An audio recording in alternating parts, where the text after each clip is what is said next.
No hiding now. I'm gonna fucking kill you, child.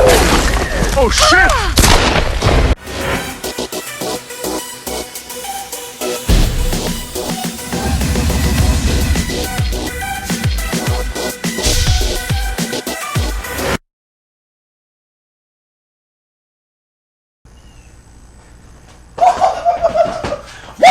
Hey guys, it's the Insane Machine Cody Hawkins, and you're watching WGS-TV.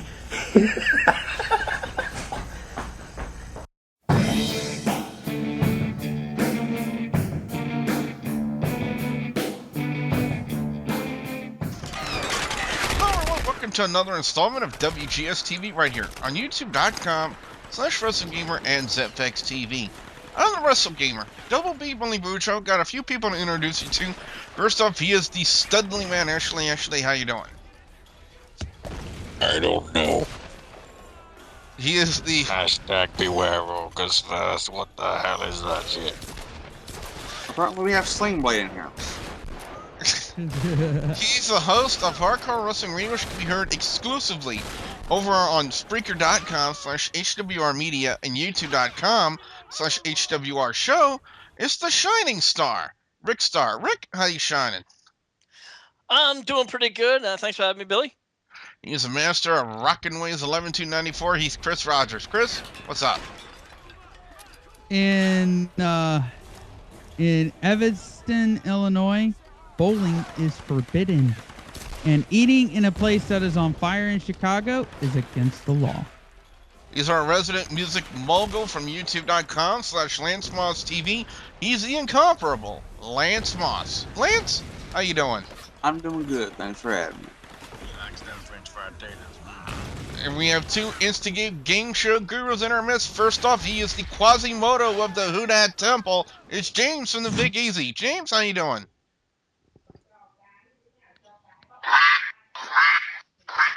The bells! The bells! From the hood over on Instagib, he's the Bay Area MVP, known as Will. Will, what's up? Bang. Will. MVP. He's been kidnapped. By the I'm so sorry, but Daniel Bryan in a corporate makeover? Really?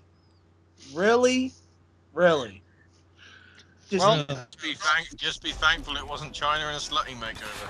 Oh, God. Well, actually, that happened about 5-10 years ago already. So As we get back on track, Night Raw. Hashtag X-Pax asshole. God. Again, as we get back on track for the Monday Night Raw review Now trending on Twitter. of July 29th, 2013. I hate you, Ash. We're talking about Monday Night Raw. We open up with Brad Maddox and Mr. McMahon coming out. Apparently, Mr. McMahon forcing Brad Maddox to apologize about making his decision of letting John Cena choose his own opponent. And then he starts talking about how Daniel Bryan's not going to win, you know, that he doesn't feel like Daniel Bryan can beat John Cena. And then, lo and behold, here comes Daniel Bryan himself to kind of talk about, you know, what's going to happen with him in SummerSlam. And again, Vince McMahon really pushing the heel thing, especially in this promo. That's what I really noticed in there. But other than that, I thought this was a good, decent opening for a taped Monday Night Raw. For those of you who still think it was live, what the hell are you smoking? But it was still for a taped opening for Monday Night Raw. I gotta go 3.5 out of 5. Really can't say anything bad about their promos. For once, Brad Maddox didn't fuck up on the microphone, and I thought that was okay. But with Mr. McMahon and Daniel Bryan being good mic workers, and they really did work well in this promo together. I gotta say, I truly enjoyed their little back and forth they were having. So, Mr. McMahon kind of made mention of the fact that, you know, that John Cena was lying about how he felt Daniel Bryan had earned his shot at the WWE Championship at SummerSlam. So that could play into the storyline they'll do with Daniel Bryan and John Cena. You never know, folks. You never know the way it's going to turn out with that one. But anyway, let's go. I'm going to go 3.75 out of 5.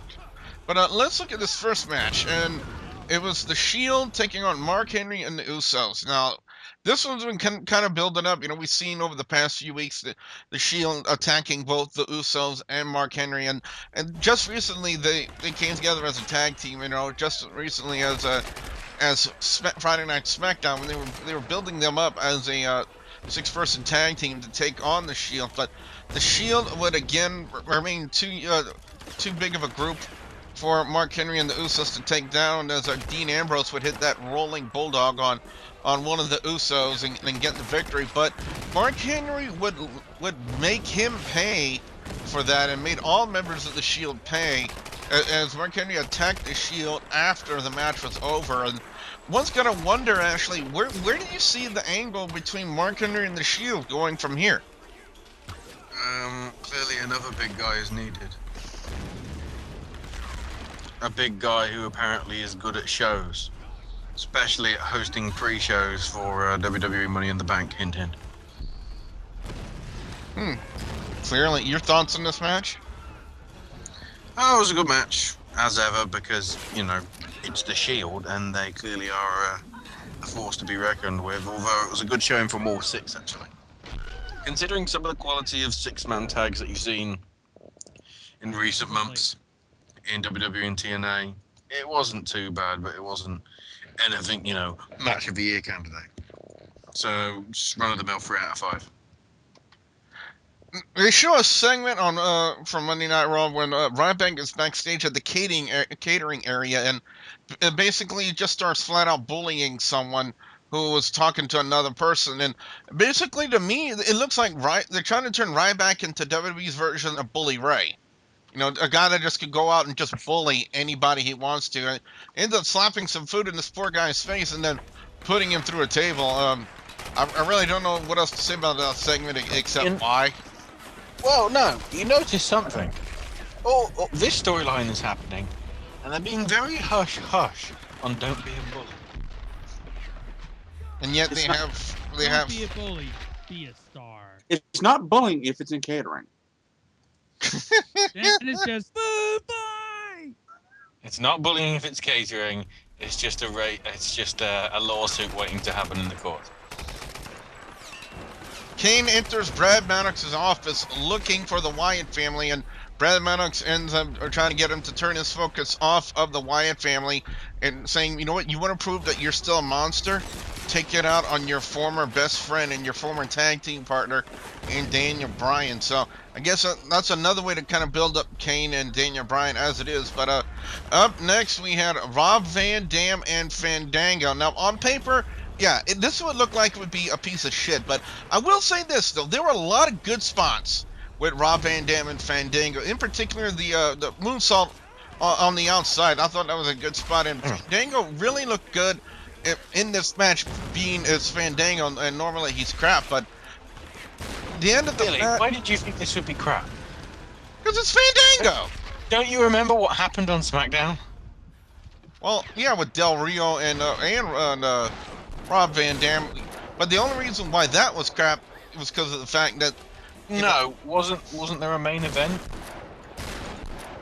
featuring Mr. Punk? No. Wow. So y'all clearly were asleep during that segment. No, that confuses me because the spoilers for SmackDown last week said that was a dark match. Oh, okay. Yeah. No, but from what I heard, from what I heard, the dark match between them was good. Well, apparently we didn't see that on Friday Night SmackDown, did we, Rick? We saw something else. The dark match, that's why. It's just Friday Night SmackDown for the main event. Yeah, I thought from the way they were advertising it, it looked like that was actually the main event. Or Del Rio and RVD. Of which it should have been the main event. No, they really didn't plan it out that way. Better than RVD. No, it's not even close. It's better than RVD and Del Rio going for 2 minutes. Well, anyway, the finish of this match came with Fandango just taking a hike and taking another count-out loss. And then he just ends up saying his name again on the microphone, Fandango. And sadly, no one was there to knock him out. And Rick, for the life of me, I just don't understand why they're having him Fandango just, why they had him take a count-out loss and just say his name on the microphone. Me, it makes absolutely no sense. I'm sorry, but this guy, as far as I'm concerned, this guy has gone to complete jobber status, and for him to try to get himself over by saying Fandango, yeah, I agree with you, 100%, Billy. It makes no sense to me. He's even gone beyond Curtis Axel level. Yeah, he's total jobber status. I mean, the guy, we said it from day one when he first came in, that the guy, he might as well go back to just painting stuff in the background when he was like, whatever his original name was. Johnny Curtis. Thank Vincent you, Van Gogh. Yeah. Oh wait, wrong guy. He didn't cut off his ear. I might have. Yeah. He might as well be that. He's where, the guy who Ryback beat the hell out of, I know we're jumping ahead, that, in the back, and just put through a table. He probably has a better status than Fandango right now. Wow. Moving on. They paid him off? Yeah. How would I rate that match? Yeah. Just on RVD, I'll probably have to give it. I'll give it a 3, but that's giving it. Well, I'll give it a 4 for catering. Well, getting ready for our match, AJ Lee is talking to Big E Langston about what happened with her and Kaitlyn on Friday Night SmackDown. Starts getting upset about it, and then she starts laughing, kind of cluing in into the psycho gimmick that she's in right now. But now to this actual match between Kaitlyn and AJ Lee for a Divas match. I will say this though, finally you get a Divas match that's actually worth watching. And I'm not talking about just because they're both hot. I'm talking about the fact that these two divas can actually wrestle inside the ring and actually put on a decent wrestling match. And finish of the match came with Kaitlyn hitting the spear on AJ and getting the victory. And I will say this though, Chris, like I've said, whenever you get a combination of female wrestlers who are not only hot but know how to wrestle, makes it all the better. Oh yeah, definitely. The past few weeks, I am so glad that they put these two together, because these two, like you said, obviously know how to wrestle and are hot not just for their nip slips, but for their wrestling abilities. So makes it easier for Chris to get to sleep as well. Yeah, basically. So yeah, I didn't know AJ had a nip slip. Well, I have. Well, Her nip is called Big E Langston. No. Oh God. No, all the divas. Hey, it seems like all the divas have been having nip slips lately, so it's only a matter of time before AJ slips up and shows some nip. So, but know what the nip slips are all about? They're promoting that for Total Divas. Oh God, score. If the nips are promoting Total Divas, no wonder we're not seeing them. Chris, your score for the match, Chris. I gotta give it a 4 out of 5. As soon as that match was over, Dolph Ziggler came out and challenges Big E Langston to a match. Now, this was something I thought we would probably see at SummerSlam, but we ended up doing it tonight. And this was a very good match between Ziggler and Big E Langston. Now, it got to the point where Ziggler had thrown Big E Langston to the outside, and then AJ Lee comes in and just starts attacking Dolph Ziggler. At one point, looks like she was trying to attack him with her boobs. But the referee calls her to... And that part.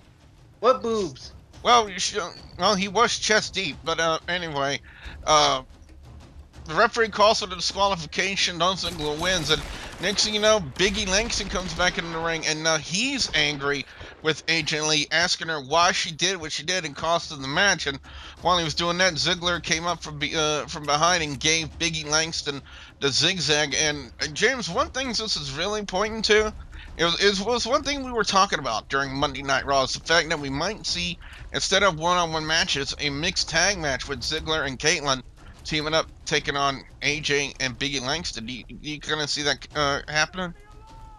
I see that happening, because they kind of slightly hyped that up on SmackDown.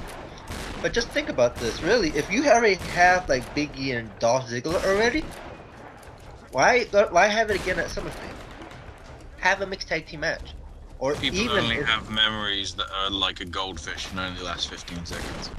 exactly. Well, that's true. But then also, me and Ashley was talking about this. I can't give any more hints, but we even may see either a mixed tag team match or a 6-person mixed tag team match. Apparently, people only have sex memories of about person? 15 seconds. Don't ask. Your score for the match, James? I give the match 3 out of 5. I kind of knew that AJ was gonna get Big E disqualified. Backstage, Daniel Bryan goes to confront John Cena about the comments that Vince McMahon made, calling Cena a liar. That he really didn't feel that Daniel Bryan deserved to be in the WWE Championship match. Cena stands up, puts his hat on, and says, "You know what? Are you calling me a liar? Are you gonna trust Vince McMahon, the promoter who's lied to everybody?" And then Daniel Bryan just doesn't say anything, doesn't even blink, and John Cena just ends up walking off. So again, they're really, I guess they're trying to build something with Daniel Bryan and Cena, not just being a WWE Championship match, some sort of an angle they're going here. But anyway, the next match is Christian and Alberto Del Rio, and now at first I thought, oh man, you know, Del Rio sucked on SmackDown, he's gonna suck on Monday Night Raw, but not so much. Working with Christian in this match, I mean, there were a lot of things I hadn't seen before out of him. You know, I never seen the spot on the outside, the drop kick to the arm through the staircase, or a senton splash off the ropes onto the arm. So a lot of innovative stuff out of coming out of Del Rio in this match for Monday Night Raw. But finish of the match came with Christian rolling up Alberto Del Rio and getting the win over the World Heavyweight Champion. And Lance, one thing that took me by surprise is the fact that they put Christian over on Alberto Del Rio. Now, do you figure that might be hinting at what they could be possibly doing for SummerSlam in the World Heavyweight title match with Alberto Del Rio? Yeah, well, now that what has come to light as of last week, they're probably changed stuff up, but yeah. I could see them possibly putting Christian in the running. Your score for the match? 3.75. Good match. He was due one more match, remember? Alright, yeah, he's due one more match. Wade Barrett and Cody Rhodes. One person I mentioned on Twitter is, you know, Wade Barrett's had half a dozen entrance themes, but they don't give him an actual entrance on Monday Night Raw. They just show him in the ring taking on Cody Rhodes, and they're really working this angle with Damien Sandow and Cody Rhodes. I love that little video montage they did from Friday Night SmackDown, especially the all dramatic music they played when Damien Sandow jumped into the water trying to save his Money in the Bank briefcase. I thought that was like hilarious right there. But I still it was. Yeah, but anyway, Cody Rhodes hits the crossroads on Wade Barrett, gains a victory, and then Damien Sandow comes out and starts to cut a promo about what Cody Rhodes did, and throwing the SmackDown Money in the Bank briefcase in the Gulf of Mexico. And again, they're really working this angle, and it really looks like, that we're going to see this matchup actually happen at SummerSlam. You know, whether it would be for the Money in the Bank briefcase or not, a matchup between Cody Rhodes and Damien Sandow. Yeah, well, this is built up to be one of the most intriguing matches. Definitely a SummerSlam-worthy match. Now, nobody expected Cody Rhodes to turn face like he did, but hey, I mean, he came that close to winning Money in the Bank. But like Sandow said, it's every man for himself, and you know, this was a long time coming, but I would want this match to be for that Money in the Bank. I mean, I just don't think Sandow's ready for that briefcase yet. I think it's Cody's time. I think it's been one too many days. I think Cody should get this. But as far as the match with Barrett and Rhodes, I would definitely give this one an interesting 3-2, but I just can't wait for this match to happen. Plus, we don't often see the briefcase put on the line. Yeah, like I saw this last week or the week before. I saw that this could be a possibility. Well, one of the feature matches. one of the featured matches on Monday Night Raw this week took place. Team Hell No members going at Daniel Bryan taking on Kane, and you got to figure with a former tag team going at each other, you know, working over the past 8 months, you know, you got to know that these two would put on a good match and know how each other work, and that's just what they did. They put on a very good match. I gotta say, it was very impressed with both Daniel Bryan and Kane and the way they worked this match. Daniel Bryan ends up getting the win with, believe it or not, he counters the choke slam into a roll-up and pins Kane cleanly like that. Then Kane gets up after the match is over and choke slams Daniel Bryan. Now, as he goes to do his pyro, lo and behold, the Wyatt family comes out and then once again assaults Kane.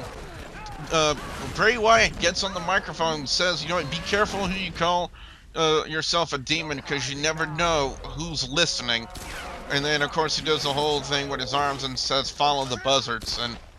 And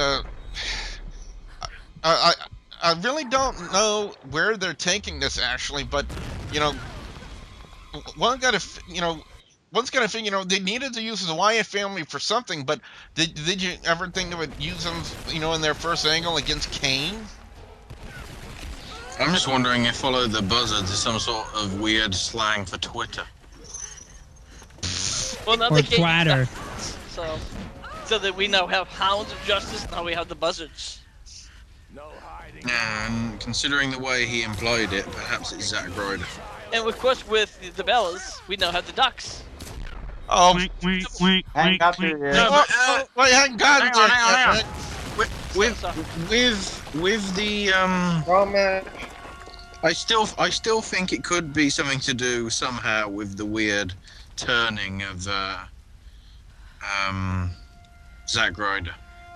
It's really Zack Ryder's fall from grace started when he got pushed off the Titantron in that wheelchair from Kane. God.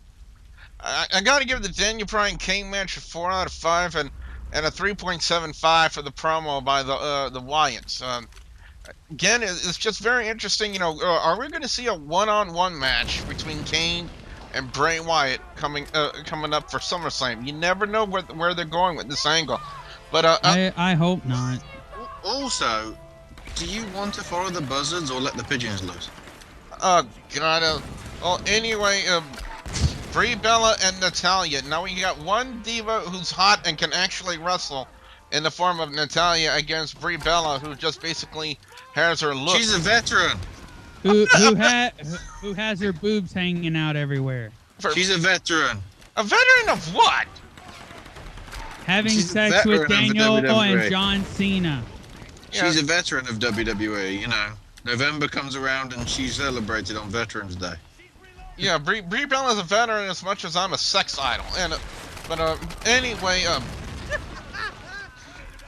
you know what? Now we know excellent. the true Let's go Billy the other- Boudreaux is Doug Diggler. No, it's... You know what? I'm gonna give James the pleasure, since I know he loves talking about this so much. You know what, James? What happened in this match to cause Natalya to lose to Brie Bella? What happened? You know, I do like the divas, but then I just didn't like the ending because we had the ducks. We had a duck who was so quack quack, Billy, quack quack. Apparently, the WGS Radio duck went from WGS Radio to WGS-TV to Monday Night Raw. Duck, don't forget where you fucking came from. You just had to bring that up, Chris, didn't you? Yes. So Hey, basic. Hashtag WGS Classic. I just Now gotta trending on Twitter. Can I clarify something? How big was this duck? It was the form of kazoo. Bigger than mine. It grew to a Bella. I just gotta say, it's Shucky Ducky Quack Quack. Ah! For a minute, I was actually thinking perhaps it could have been, you know, Hornswoggle in disguise. Well, it grew to a Bella twin. To, Nikki Bella came out with a duck whistle. Hang on, clarification. This isn't Easter. 2 out of 5 on the match as we look towards Curtis Axel and R-Truth. Paul Heyman comes out and starts to cut a promo about, you know what, if you're a Paul Heyman guy, you're among the elite top talent. in the wrestling industry, especially when you look at the Intercontinental Champion, Curtis Axel, who is perfect beyond perfect. I don't know how you really could call that, but the matchup really didn't get underway too long when next thing you know we see CM Punk run out, who then attacks Curtis Axel, which causes the match, I believe, to be thrown out, even though I never heard the bell, and then CM Punk just starts staring down Paul Heyman. Yeah, and then Paul Heyman just starts, you know, CM Punk looks at Paul Heyman starts wetting his Depends undergarments and then tries to start running from CM Punk. CM Punk ends up catching him, and then Curtis Axel tries to defend him, and then, you know, Paul Heyman runs all the way to the ramp, and I'm surprised he didn't catch a heart attack for doing that, but then this whole segment ends with CM Punk standing on the announce table staring down Paul Heyman at the ramp. Which all results in a picture on WWE.com that looks like Paul Heyman's taking a dump behind the barricade. Rick, your whole thoughts on what transpired with CM Punk and Paul Heyman? Well, I have to say, at least CM Punk at least saved the match, because that match was obviously, you know, not going to be that great. I don't know. As far as, you know, Paul Heyman kind of running away like a little bitch that he was, you know, I can't really give the whole segment or the match or whatever you want to give it. I don't know really how to really rate it. I guess I have to give it a 3, but there was nothing any more than that. I mean, the match itself was like a 1, because there was really nothing to the match. As far as a promo, I can't even give anything to the promo, because the promo was like, you know, it's the same old shit. So, and I'm sorry, I literally fell asleep when, you know, Curtis Axel, you know, started talking. The guy talks, you fall asleep. I don't need PMs or no, you know. I literally, you know. Paul Heyman is not a girly ass bitch. He's a man's man. This is where I need William Regal's music suddenly edited in post-production. He's a man. If I had known about that, I would have gotten the music up for you. He's a man. The acapella version was good enough, guys. Yeah. But anyways, I'll give it a 3. Anyway, backstage, Vince McMahon, Stephanie McMahon, and Triple H are backstage, and Stephanie starts talking about, you know, what can we do to change the look of Daniel Bryan, and says she wants to personally supervise a corporate makeover for Daniel Bryan, and I really don't know what else to say. I mean, what can they do to change the look of Daniel Bryan and make him look like a corporate guy? I mean, I really don't understand. Give a boob job to the other Bella that needs them pumped up. I don't know. Actually, something that you found on WWE.com that kind of hints towards the makeover. They got a new game involving Daniel Bryan on there, right? It's not really a game. It's like an interactive experience thing. Basically, to publicize some Philip Shaver thing, you can actually shave Daniel Bryan's beard into how you want. Some people have made him look like Lemmy. Some people have tried to shave his head completely and basically do a Photoshop of it. Some people have tried to make him look like Billy Boudreaux for some reason. But, the best one is somebody basically extended it and made it look like he was one of those beagles, you know, with the long ears. So as if the hair was actually growing out of his head and down to his beard. Wow. Well, anyway, let's get to the main event of Monday Night Raw this week. As in a tables match, John Cena took on Ryback. This was a somewhat decent match. A lot of good spots, including the back suplex onto the steel guard, not the steel guardrail, the steel steps in the ring. Haven't seen that in a while. I mean, last time we saw someone do that was Triple H doing the spine buster on the Brock Lesnar. Go ahead. Who? Well, the steel steps being used in such a fashion is what I meant to say. Yeah, but that name that Triple H was facing, I didn't recognize it. Brock Lesnar? No, I still don't recognize it. I don't understand. Perhaps it's the way you need to pronounce it. I'm not sure. Oh, okay. Brock Lesnar. All right. Okay. Yeah. But there were a lot of good, there was a lot of good things in there. John Cena tries to throw the table onto Ryback, was on the outside, and he ends up crawling underneath the ring into Hornswoggle territory, and then takes John Cena out from the other side. And then at one point they actually had a standoff. They had a table set up on the outside, wedged between the ring and the steel steps that were set up. And then to make room and get the table out of the way, Ryback takes another set of steel steps and then smashes the table right in front of John Cena. And they end up having a duel of steel stairs, and as they threw the stairs at each other, haven't seen that in quite some time. But finish of the match came with a table that was set up in the corner by Ryback, and John Cena picks him up and gives him the attitude adjustment through the table. John Cena gets the win.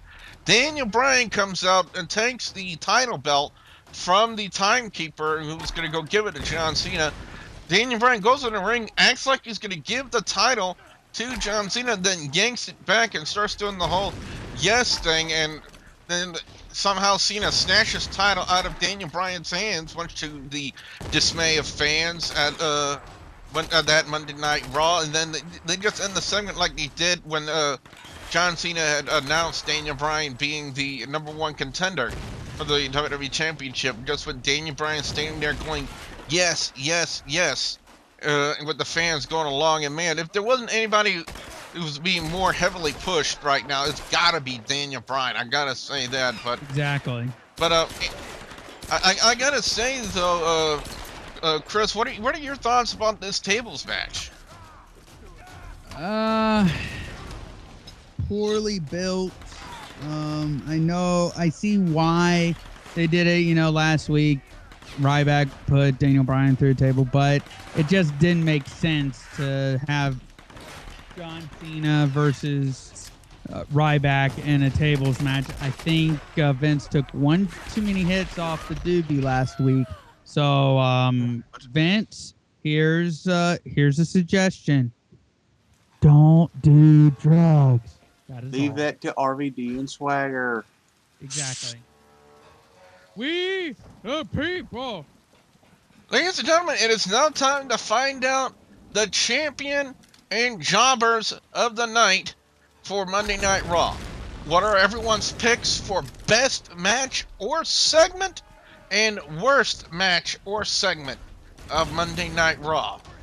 Now, for me, my champion of the night, I gotta go, believe it or not, I was actually very impressed with the matchup between Christian and Alberto Del Rio. I thought it was a very entertaining match. I thought it was really, really worked well, and I gotta say, I gotta hand it, I never thought they would put Christian over on Alberto Del Rio, even though they did have kind of a big feud a couple of years ago, the same year that Edge ended up retiring. But other than that, this was, hands down a good, entertaining match as far as I'm concerned. My overall second pick would have been the Kaitlyn and AJ Lee, but other than that, John Cena and Ryback, in their own right would deserve a champion of the night, but to me personally, I gotta go with Christian and Alberto Del Rio. I kind of thought that was a little bit better in my opinion.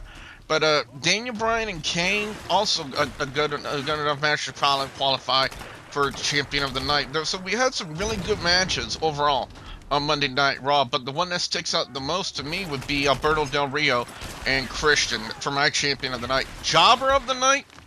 Oh, it'd have to be it'd have to be RVD and Fandango. Even though this matchup had good content, but the fact of the matter is, you had Fandango again take another count-out loss, and then just have him on the ramp and saying his name. To me, it's just getting freaking boring. Do something else with Fandango for once. I mean, we've seen it so many times, it's just getting utterly ridiculous. It's getting more ridiculous than a Rock promo. That's all I'm going to say. But, so that's my pick for Jobber of the Night. It's RVD and Fandango. So, Ashley, I want to start with you. Your picks for Champion and Jobber of the Night for Monday Night Raw. Guy that impressed me the most was probably Bryan, because he showed his promo skills, he showed his ring skills, he even showed his vulnerability because of the whole let's make over him or whatever. Jobber of the week goes to the guy who had to be sat in Stamford, Connecticut, putting the graphics on saying now trending on Twitter. He's the only guy that doesn't get a day off because this show was taped. That's sad. Well, I just loved it by accident if he suddenly went now trending on Twitter. August 1 morning. Beware August 1st. Oh crap, wrong company. what? Match of the night. I think I'll agree with you on the Christian and Del Rio affair. And worst match. The worst match was putting Total Divas afterwards because I don't know how many people are going to want to see 4 hours of wrestling.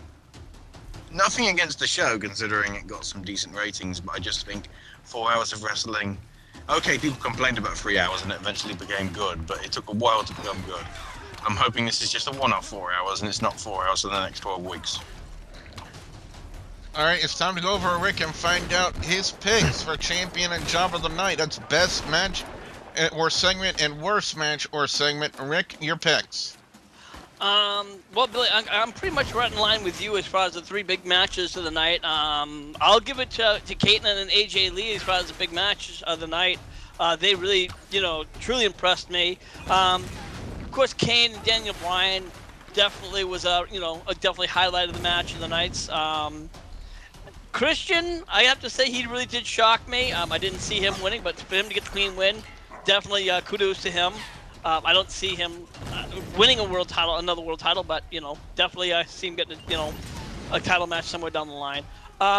Jobber of the night, I definitely have to give it to the other Divas match. I'm sorry, but the Natalya and Brie Bella, that match was just a typical Divas match, and to see it was literally night and day between the 2 Divas matches, and it's like, when you see 2 Divas matches do such a great job and you see another one do such a shitty job, it's like, what's going on with the Diva division? Alright, let's go over to Chris next. Chris, your picks for best and worst match or segment, your picks for champion and jobber of the week. The best would have to be the AJ and Kaitlyn. Actually, that whole segment with AJ, Kaitlyn, Ziggler, and Big E. I mean, they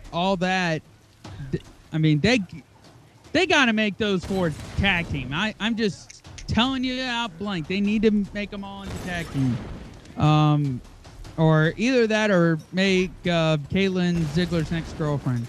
So, and jobber and worst segment, it's got to be the Wyatts, because I never liked the Wyatts from the get-go. I think their segment's corny. It's a rip-off of the Shield, and I just don't like them. Well, James, you're up next with your picks for best and worst match or segment of Monday Night Raw. Your thoughts for champion and jobber of the week. Another time, I got co-champions of the night.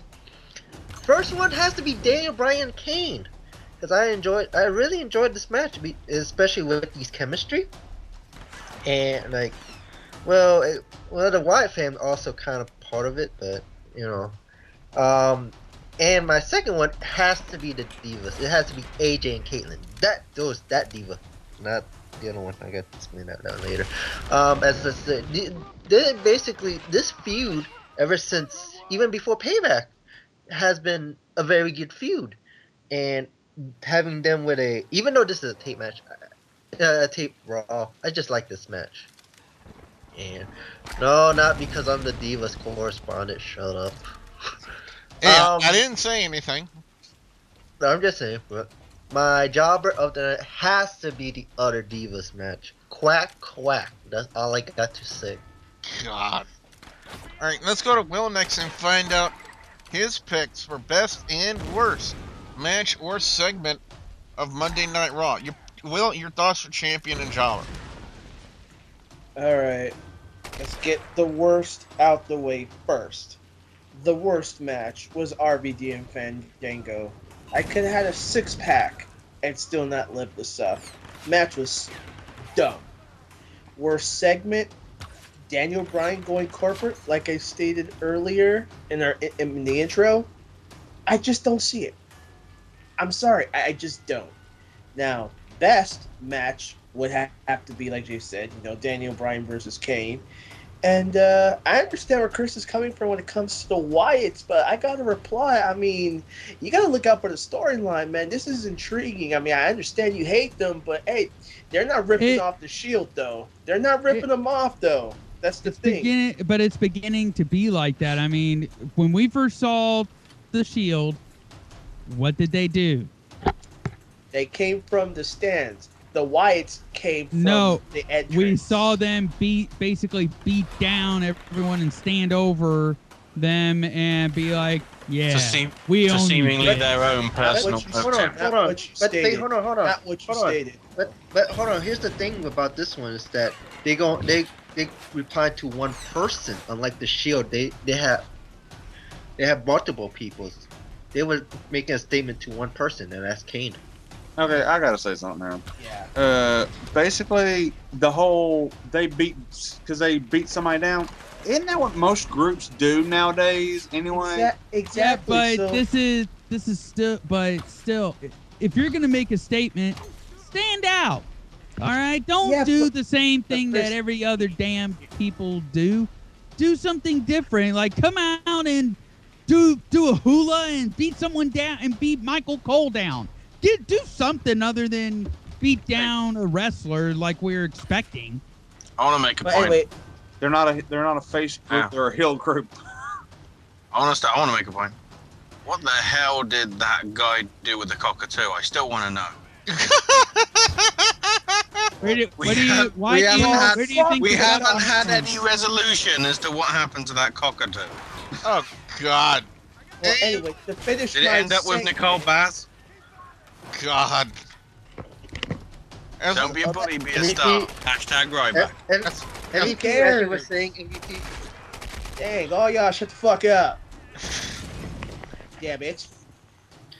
Best segment is Daniel Bryan taking the belt from that guy with the black $5 shirt on, whoever he was. Didn't want to give it back to Cena. This is going to be intriguing. Overall Raw, 3 out of 5.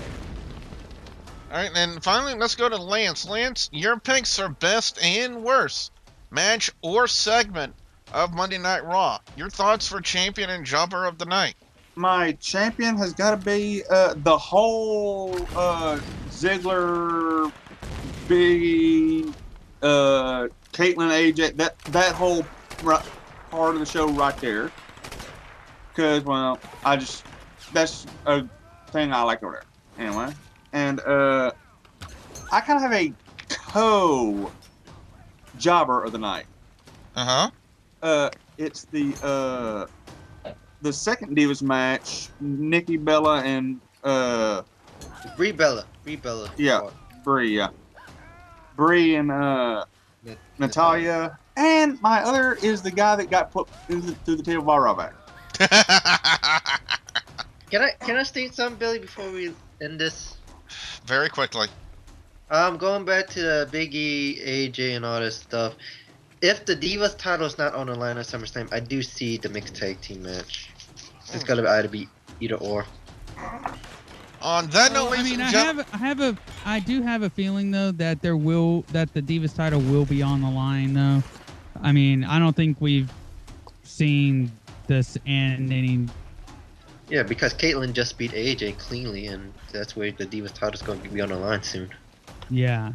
On that note, ladies and gentlemen, time to find out, what you guys, the viewers and subscribers, think of Monday Night Raw.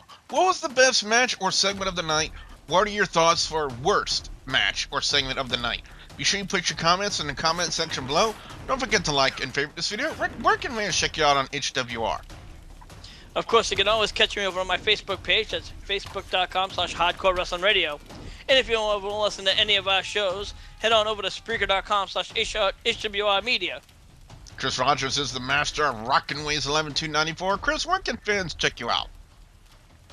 You can check me out at rockinwaves.com, and also you can find me on Twitter at just use hashtag dumbass of the night. Lance, what can fans expect to see when they come visit your channel over on youtube.com/LanceModsTV? Album reviews, wrestling reviews, NASCAR reviews, and whatever else pops in my head. We have two Insta-Give game show gurus in our midst in the form of the Quasimodo of the Hudat Temple, James from the Big Easy, James from the Big Easy, and the Bay Area MVP known as Will, who hosts The Hood over on Insta-Give. Guys, what you got coming up? He said Quasimodo of the Hudat Temple.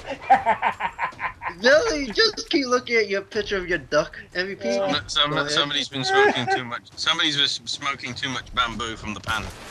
And Billy got shot of the night on Where that did one. my bamboo go? Asher X. Anyway, all this week, just random gaming and random music. I'm sorry, James. That Quasimodo, he got you, man. Random laughing. As I said, Billy, go look at your duck. Oh wait, no, never mind.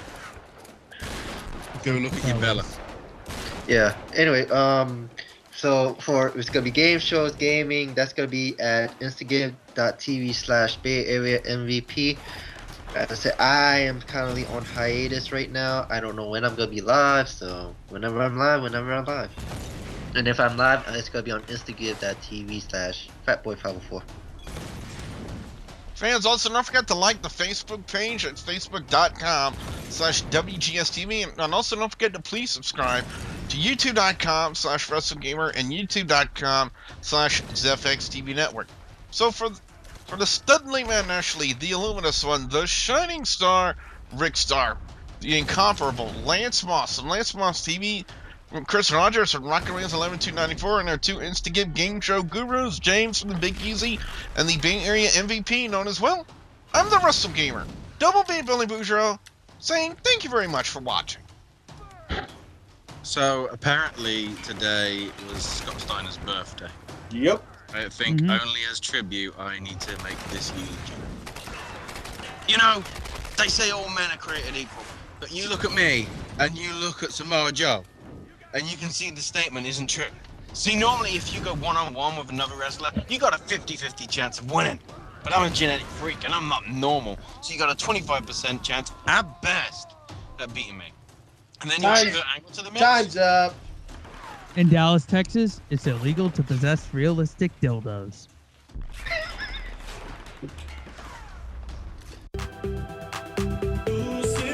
Stoke answers.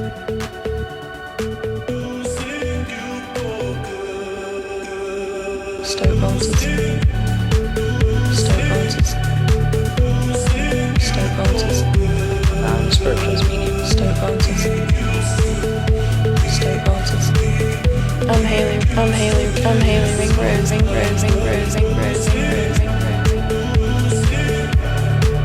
Stoke answers. My name's Andrew Weatherall. Spiritual medium.